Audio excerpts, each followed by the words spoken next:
Audrey Hardier, je suis directrice de la Rose des Vents depuis janvier. Je suis quelqu'un qui travaille dans la culture, dans le spectacle vivant depuis près de 25 ans maintenant, notamment au Manège à Maubeuge, au Théâtre du Nord et puis à la Rose des Vents. Donc je suis voilà, une régionale de l'étape, comme on dit.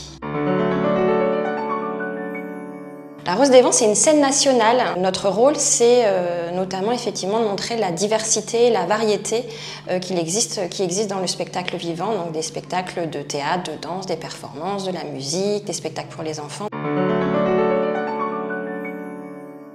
On a le Next Festival qui va fêter sa 16e édition. C'est un festival international, 35 spectacles, plus de 80 représentations de part et d'autre de la frontière, avec des disciplines très différentes et une volonté de montrer aussi, d'accueillir des artistes du monde entier. Deuxième temps fort, donc c'est effectivement ce nouveau festival de magie qui aura lieu début avril, 100% magie. La volonté, c'est aussi de montrer à la fois des performances de magie, de montrer aussi, au-delà des effets magiques, qu'est-ce que ça veut dire parfois de se faire manipuler. Et puis autre festival début juillet qui s'appelle Fêtons l'été. On a fêté donc la première édition en juillet 2023. En gros c'est un été culturel.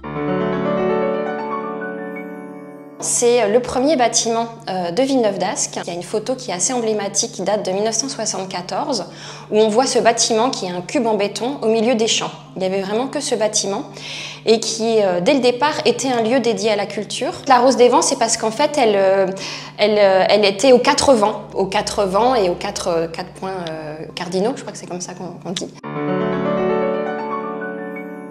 Très prochainement, vous me parliez de skateboard et du coup ça me fait penser au spectacle Skatepark qu'on accueille donc dans quelques semaines à la Condition Publique. C'est la chorégraphe Mette Ingvarten qui a travaillé avec des danseurs et des skateurs et en fait le spectacle reconstitue des rampes de skate et travaille effectivement sur à la fois la musique et comment on chorégraphie finalement des skateurs sur scène et on transforme la scène de la Condition Publique en espace pour les skateurs.